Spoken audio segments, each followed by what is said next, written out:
Saviez-vous que ARZ, Musca Engineering, Crexet, Toa et Sabaot, ces entreprises spécialisées en travaux publics, ont été incendiées ou vandalisées dans la cité Luilou à Kolwezi?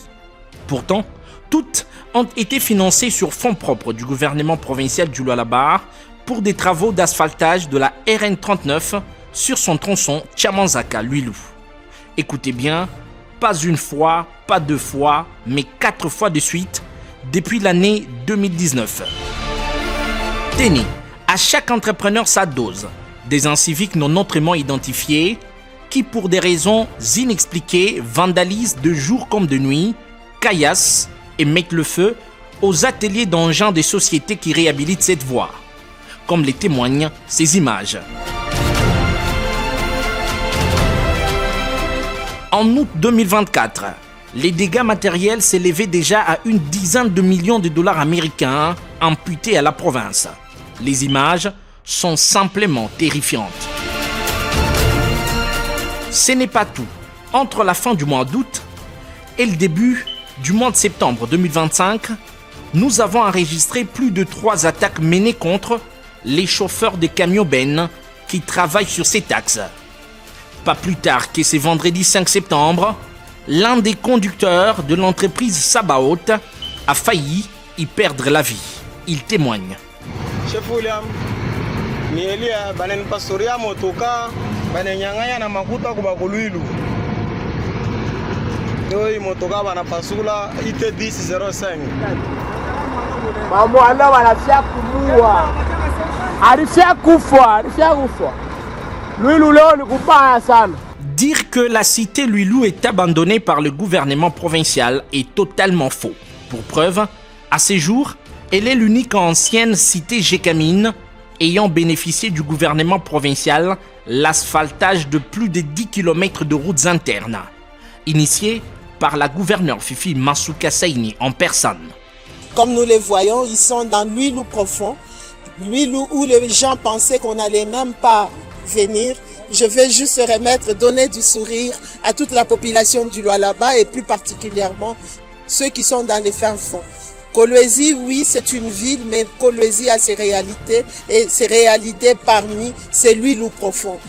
Aujourd'hui, plus de 17 km, c'est un contrat donné à RZ. À ce jour, ils ont déjà fait 4,9 km. Ils ont promis d'ici la fin du mois d'août, ils vont aller à 5 km pour que nous puissions totaliser au moins 10 km. Ce qui est plus étonnant encore, c'est ces narratifs haineux sur la toile, donnant l'impression que la route qui mène à Luilou est jetée aux oubliettes. Cependant, les images brandies ne montrent pas toute la réalité des terrains. La réalité est que les travaux n'ont jamais été stoppés. En revanche, retardés et perturbés pour 3 principales causes. Primo, par les actes de vandalisme qui endommagent sévèrement l'équipement de l'entrepreneur.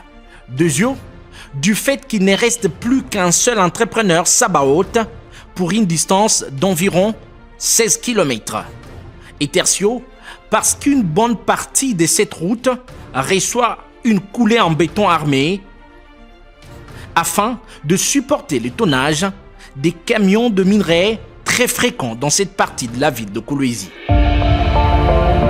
En dépit de ces actes déplorables et de l'offensive médiatique sans fondement réel, les travaux avancent au rythme d'attaques incessantes perpétrées par certains groupes d'insurgés. Pour la province du Lualaba, il n'est pas question de déroger à l'objectif de relier Luilou comme tous les quartiers et cités périphériques au centre-ville de Kolwezi. Tunashukuru sana kwa kutengenezea kwa barabara yetu, na kwa barabara moja mzuri sana. Inakuwa ya tunaweza kuhangaika mzula. Mimi hapa barabara inakuwa ya bien sana. Tunamshukuru sana Mama Fifi na papa president wetu. Yashitoke na kututengenezea, lazima tutengenezee hapo. La route que vous êtes en train de voir ici, il n'y avait même pas moyen de passer. La poussière était en train d'entrer dans des maisons, jusque même au niveau de simplement. C'était pratiquement impossible. Donc la façon de respirer, la façon même, la santé était presque engloutie. En lieu et place de dénoncer la poussière, il a fallu dénoncer les auteurs de ces drames qui constituent le réel blocage du bon déroulement des travaux en cours. J'étais venu la première fois, j'ai demandé à la population de protéger la société et vous voyez, le travail est en train de se faire.